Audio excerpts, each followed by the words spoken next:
Hey guys, it's Michael and welcome to the first review of 2025. Today we're going to take a look at this pretty awesome, badass camouflage Flying V. Because this is just no ordinary Flying V. Have a look at this.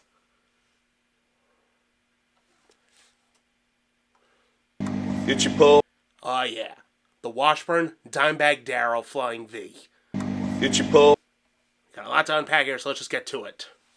Okay, Dimebag Darrell Abbott needs little introduction. He was the revolutionary riffmaster in Pantera and later Damageplan, and his licks and solos helped Pantera stand out from all the other metal bands in the 90s. In addition to his playing, Dime was also known for playing radically shaped guitars on stage and in the studio. His go-to axe was the Dean ML, which is basically a Gibson Explorer with the rear forks of a Gibson Flying V. Dime's most famous ML, dubbed the Dean from Hell, is known for its half-black, half-blue paint job, with the two colors separated by a lightning bolt graphic, and equipped with a Floyd Rose tremolo, and a Bill Lawrence L500XL bridge pickup. Another notable Dime guitar was the Sledge, another ML he famously played during Pantera's appearance at the Monsters of Rock festival in September 1991 in Moscow, Russia, just a couple months before the collapse of the Soviet Union. After the release of Pantera's Cowboys from Hell album, Dime was primed for an endorsement, and he readily signed with Dean Guitars, endorsing them until 1994 when they suddenly went bankrupt. Dime was suddenly left without a company to endorse. But not for long, however, as Washburn would approach Dime shortly thereafter and offer him an endorsement deal. So talks soon began, and next thing Dime knew, he was a Washburn artist.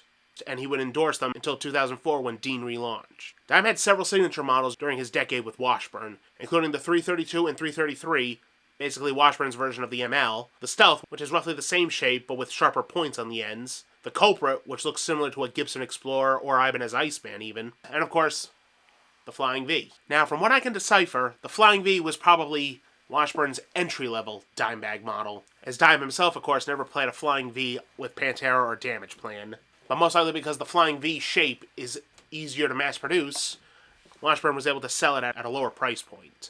Additionally, the Flying V also has a fixed bridge, whereas most of Dime's other signature models had a Floyd Rose locking tremolo. Giving the Flying V a fixed bridge also reduced costs, as they wouldn't have to route the body for the Floyd Rose tremolo block and springs. These are all just my theories, though, so take them with a grain of salt. Regardless, Washburn made Dime's signature Flying V in two colors, black with silver bevels, and this pretty cool army green camouflage, which carries through onto the headstock as well. It has two Washburn humbucker pickups, with independent volume knobs and a master tone, a three-way pickup toggle switch like Dime's other signature models, and a bolt-on neck, which is presumably maple, like about 90-95% of other guitars. The body, I assume, is either alder, maybe agathis, but I can't say that with 100% certainty. If you happen to know, tell me in the comments below, though. The fingerboard is rosewood with dot inlays, except for the double skulls at the 12th fret, and 24 frets in total.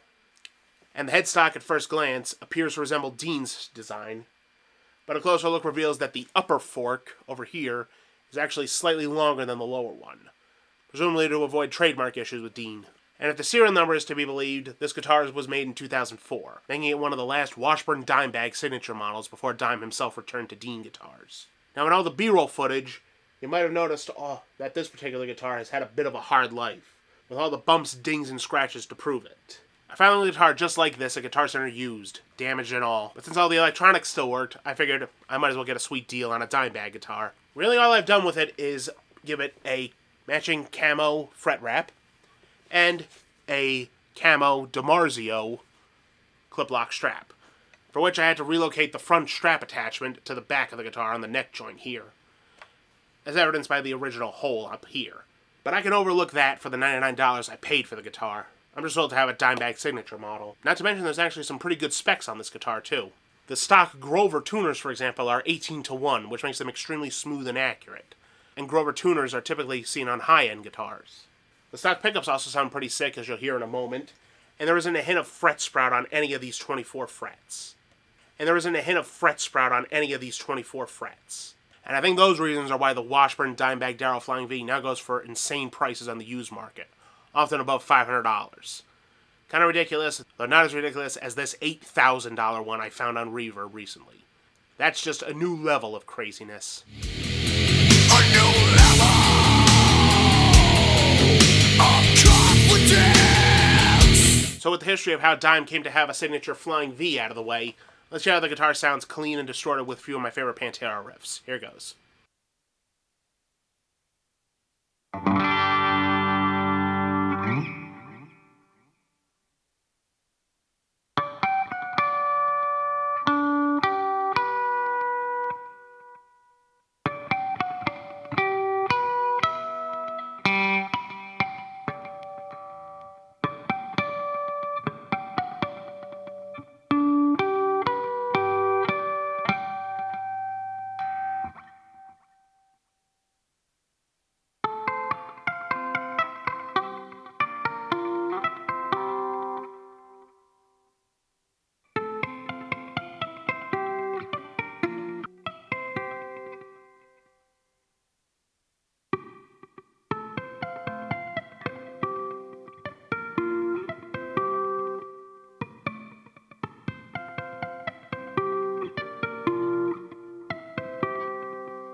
conclusion, Dime's forgotten signature Flying V is a pretty sweet axe.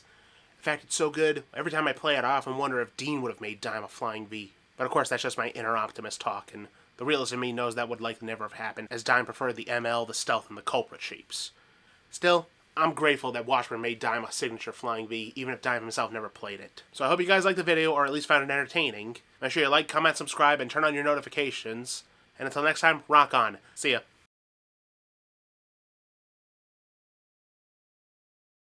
Dimebag Darrell Abbott needs little introduction. He was the revolutionary riffmaster in Pantera and later Damage Plan, and his licks... excuse me. His licks and solos help stand out. Dime's best known ML, dubbed the Dean from Hell, is famous for its black and blue faded paint job. Oh god. After the release of Pantera's Dime, oh god. Come on, Mike, you got this. You've got this. Additionally, the Flying V has a fixed bridge, whereas Dime's other signature models had Floyd Roses.